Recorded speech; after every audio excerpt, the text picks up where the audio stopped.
Mmh. Mmh. Mmh. Salut, papa ado. C'est ton fils. Papa, je viens ce matin car j'aimerais te parler. De toute façon, nous-mêmes, on sait que on a déjà les résultats. Élection qui n'avait pas encore commencé depuis vendredi. Des gars ont déjà sorti le résultat. Donc, j'aimerais te parler de ton faux semblant.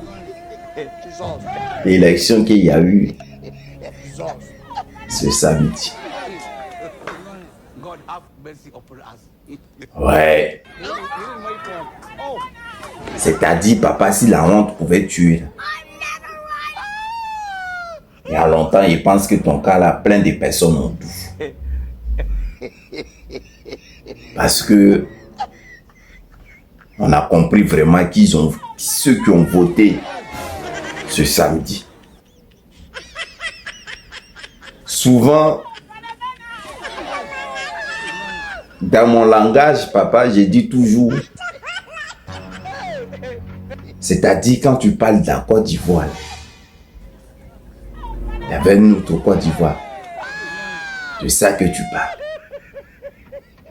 Mais dans la Côte d'Ivoire réelle, c'est-à-dire les gens, ils n'étaient pas concernés.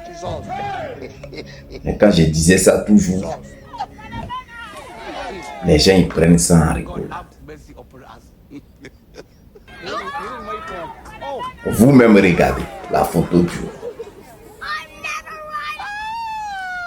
Regardez ceux qui sont allés voter, regardez.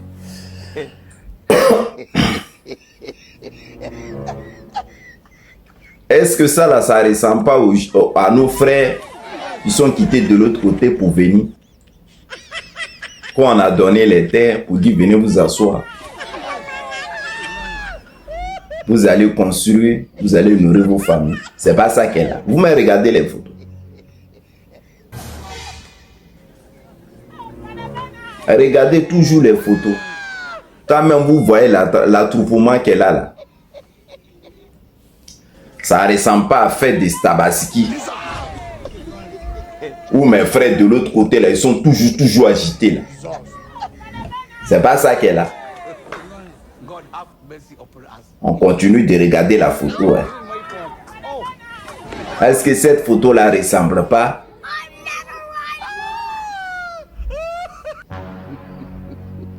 aux militants du RDR qui font comme ils sont dans meeting, leur meeting qui ressemble à funérailles là.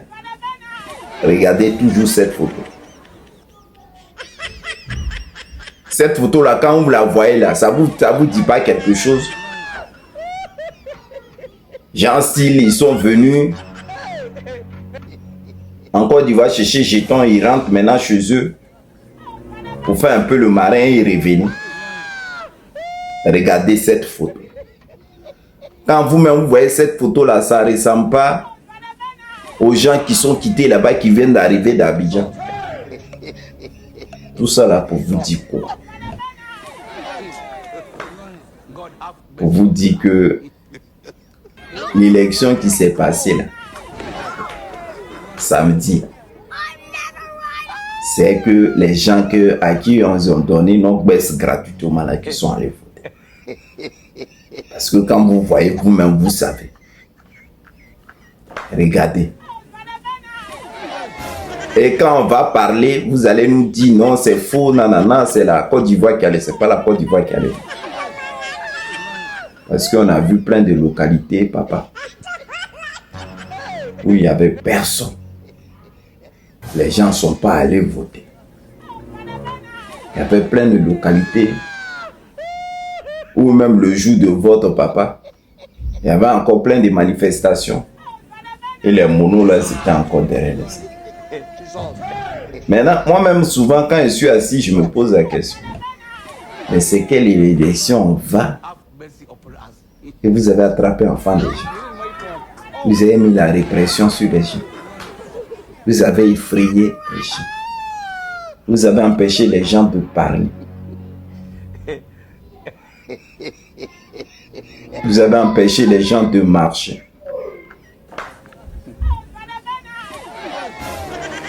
Vous avez empêché les gens de s'exprimer.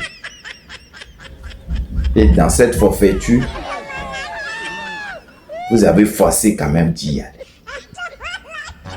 C'est pas la honte qu'elle a. Parce qu'il y a plein d'Ivoiriens qui ont cassé les bureaux de vote.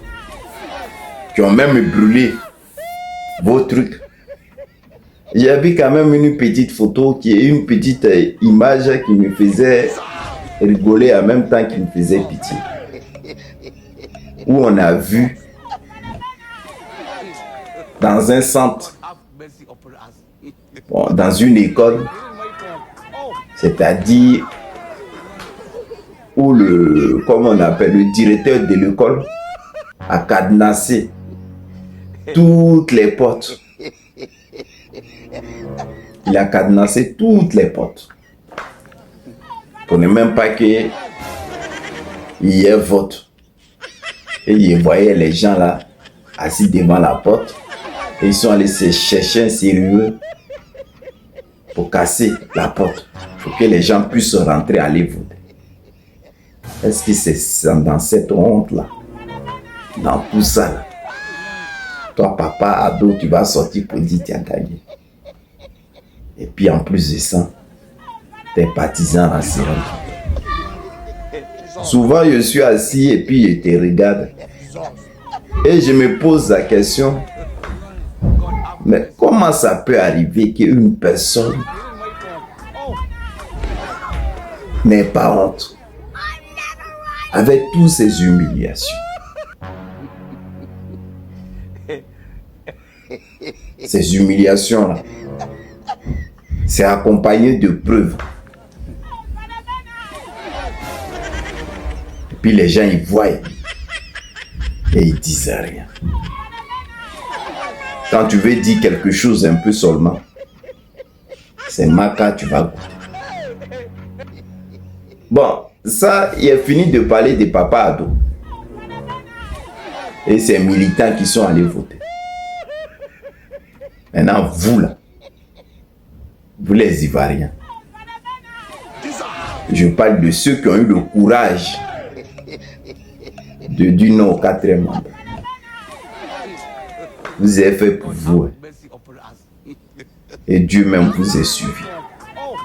Et vous a donné le courage de vous exprimer malgré la répression. Si les choses devaient se passer comme ça, c'est que c'était la volonté de Dieu. Maintenant,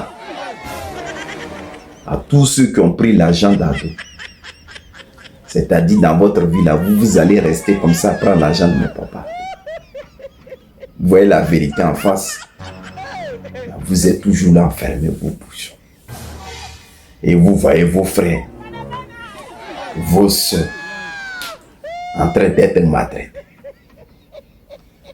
Et vous êtes content parce qu'on vous donne un peu de jetons. Demain là, ne venez pas vous asseoir ici pour critiquer le pouvoir du papa. Ou pour dire ce qu'ils sont en train de faire. C'est pas normal. S'il vous plaît, ne cautionnez toujours le mal dans lequel le parti des papas ado est. Parce qu'on ne voudra plus de regret. Un homme qui a déjà trahi, il a déjà trahi dans sa vie. Petit jeton, on vous donne. Vous êtes content. Mon père à lui disait, quand la maison du voisin brûle, prends l'eau chez toi, aide-le à éteindre sa maison. Mais si la maison du voisin brûle, et puis tu t'assois, tu dis, ça ne peut pas arriver chez moi. Donc je reste les bras croisés. Demain là, quand ça va commencer à brûler chez toi, commence pas à te poser la question pour dire ou appeler les gens qui viennent t'aider. Donc, de la manière que vous avez laissé les Ivoiriens qu'il y a eu l'oppression. Et dans le noir, vous avez pris l'argent. Dans le noir, vous étiez d'accord à ce que Papa Ado faisait au vrai Ivoire. Venez pas vous asseoir ici demain pour Dieu. Que Dieu bénisse la Côte d'Ivoire. Papa Ado, bisous à toi.